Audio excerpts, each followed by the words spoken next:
जो बात मुझसे नहीं कह सके वो डॉक्टर से कह देना। बातें दिल से निकल जाए तो सुकून मिल जाता है।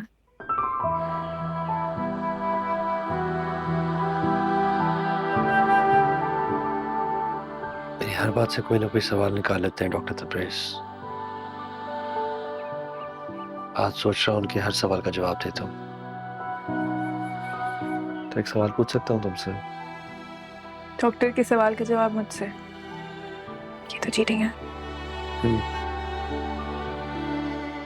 असल में इस सवाल का क्या जवाब हो सकता है मुझे बिल्कुल भी अंदाजा नहीं है। पूछो।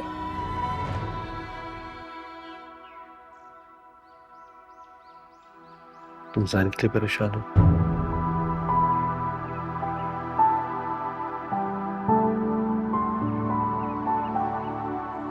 बानू आपा ने फोन किया था इसलिए पूछ। तुम्हें लगा कि मैंने उसे मार दिया? ऐसा कुछ नहीं है सालार।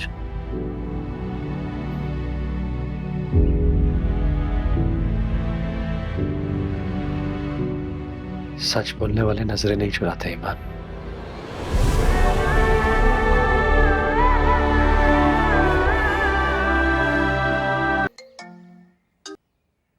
अस्सलाम वालेकुम जी अदनान।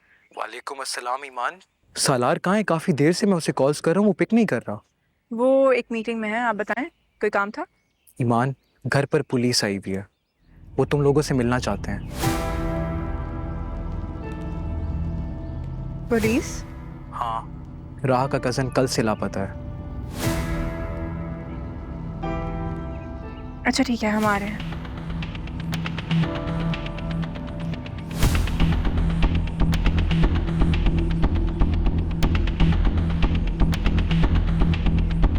क्या जरूरत थी उन्हें पहले से फोन करके सब बताने की? अब तक तो उन्होंने सब तैयारी कर ली होगी।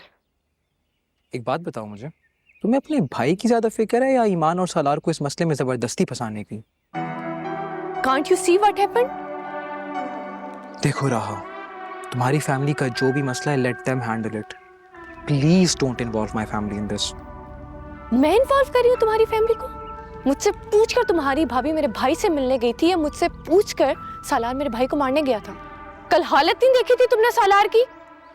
कम ऑन यार राहब, सालार और जैन ने लड़ाई नहीं की। Salaar wasn't even in this city. वो ईमान की बहन और उनकी बेटियों को छुड़वाने गया था। You are very naive. मुझे तो समझ नहीं आती कि तुम कैसे इन सब की कहानियों पे भरोसा कर लेते हो।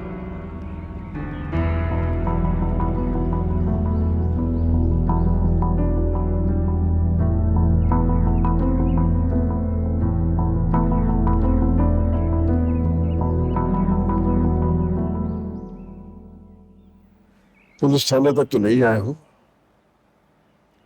और कोई जगह रह गई जलील कराने की तो वो भी बता दो।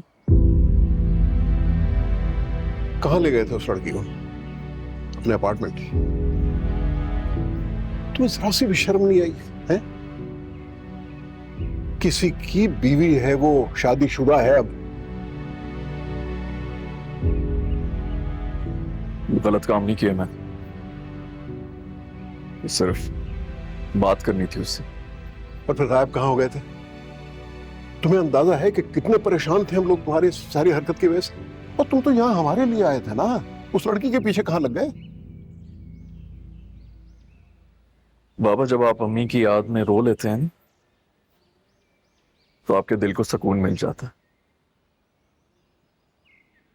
मुझे नहीं मिलता।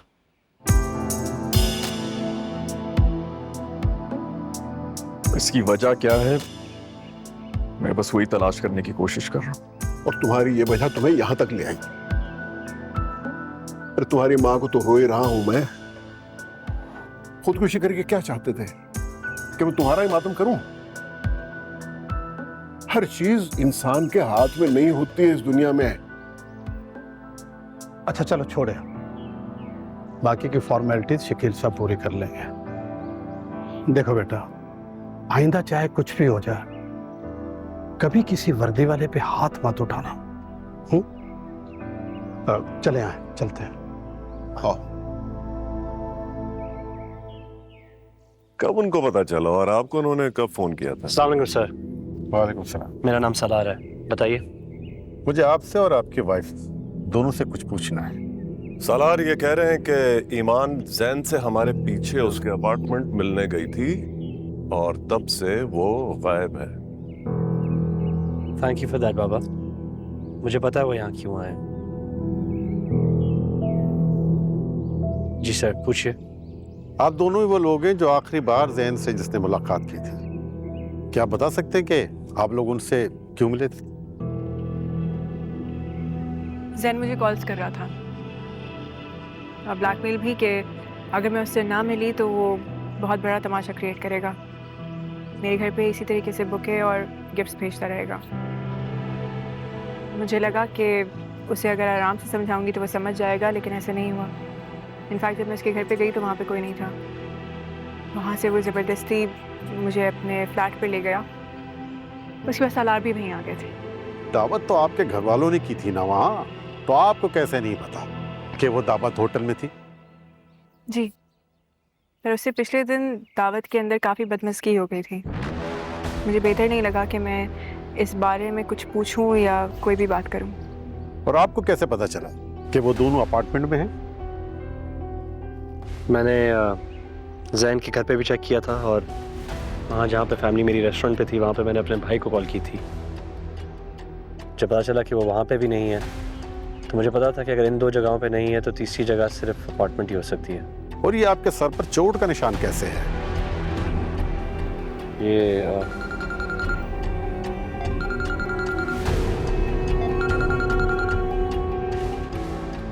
हेलो जी असफर साहब जी। अच्छा अच्छा अच्छा, थैंक यू। जैन शहजाद तो अपने घर पहुंच गए हैं। ग्रेट। अब मेरा नहीं ख्याल कि इस केस में मजीद इन्वेस्टिगेशन की जरूरत है।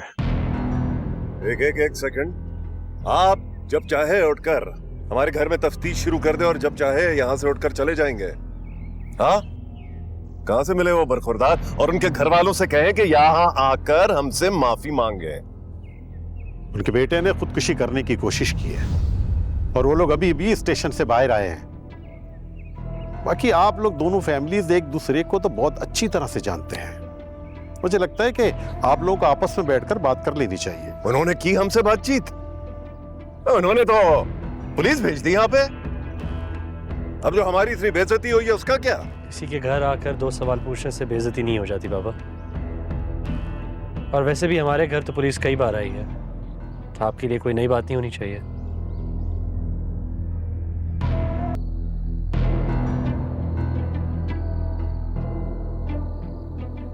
चलो आज से तुम्हें दुश्मनों की सफ में शामिल किया ही बात।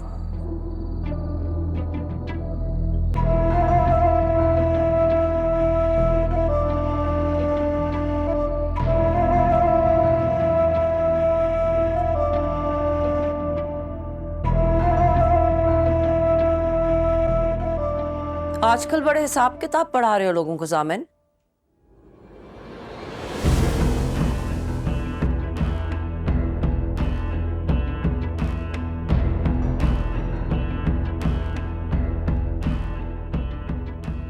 और तुम इतनी फारिग हो कि छुप छुप कर बातें सुन रही हो। बातें सुन नहीं रही हूँ, बात करने के लिए आई हूँ। जामिन देखो, तुम जैन के साथ जो मर्जी करो, लेकिन उससे राह और अदनान की लाइफ अफेक्ट नहीं होनी चाहिए। नहीं होगी, नहीं होगी।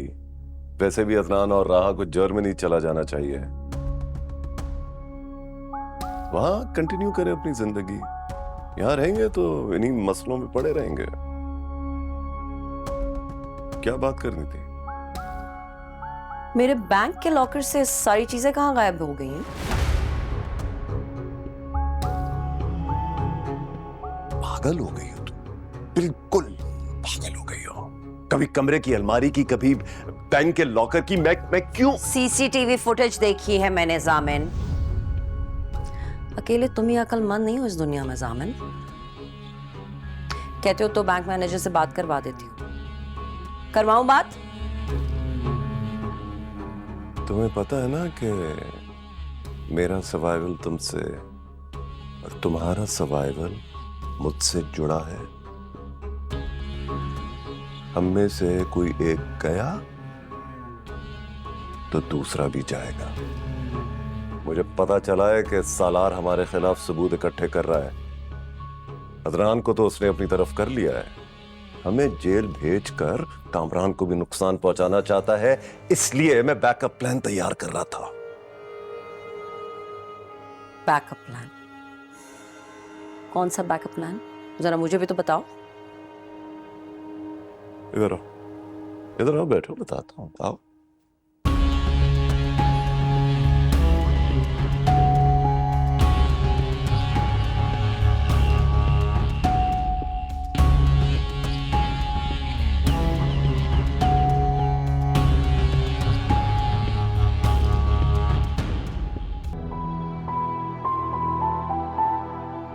सिर्फ वही कहा जो सच था।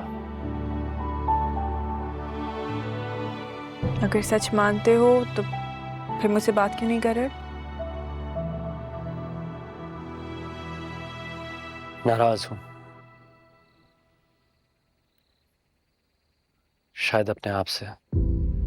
पता है ईमान, मैंने मेंटली अपने आप को प्रिपेयर किया था उस दिन के लिए जिस दिन जैन मेरे सामने आएगा, और हमेशा इस बात की प्रैक्टिस भी की थी कि जब भी वो आएगा तो मैं नॉर्मली बिहेव करूंगा।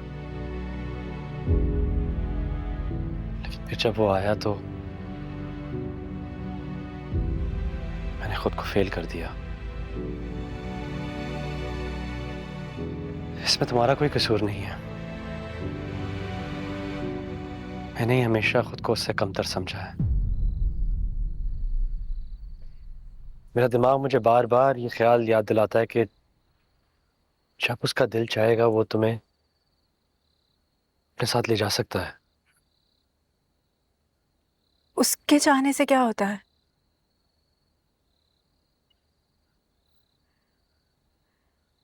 मैं कोई रैक पे रखी हुई चीज थोड़ी हूं कि जिसका दिल चाहेगा वो ले जाएगा। सालार, मैं जब तक किसी के साथ नहीं जाना चाहूंगी मैं कहीं नहीं जाऊंगी, और मैं तुम्हारे साथ रहना चाहती हूँ। मैं तुम्हें छोड़कर कहीं नहीं जा रही।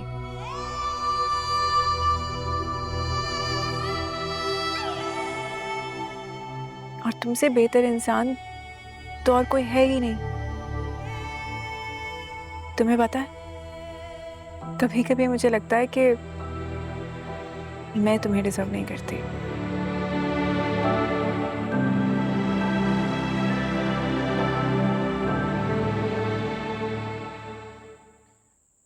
तुम्हें पता है आज डॉक्टर तबरेज़ ने मुझसे सवाल पूछा कि क्या मैं उन सब लोगों को काउंट कर सकता हूँ जिनको मैं अपना समझता हूँ, और मेरे पास तुम्हारे नाम के अलावा और कोई नाम नहीं था।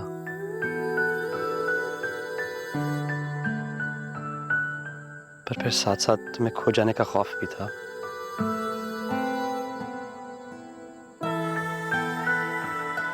मैंने कभी अपने आप को इतना गरीब महसूस नहीं किया, शायद तब भी नहीं जब अम्मी मुझे एक दिन पुराना खाना खिलाती थी, या फिर मैं फटे पुराने कपड़े खुद ही पैबंद लगा के पहन लेता था।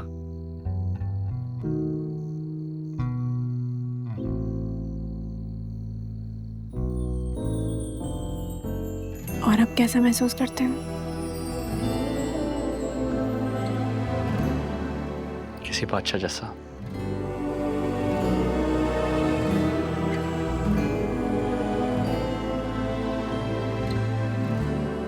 खाओ मेरी कसम, मुझे कभी छोड़ के नहीं जाओगी। ये क्या कर रहे हो सलार? सही है ना, जिस दिन तुम अपनी कसम से मुकरी उस दिन मैं इस दुनिया से चला जाऊंगा। अगर तुम मेरी नहीं हो सकी तो मैं इस दुनिया का होके क्या करूंगा ईमान? काफी ड्रामेटिक बात है ये, क्या कर रहे हो?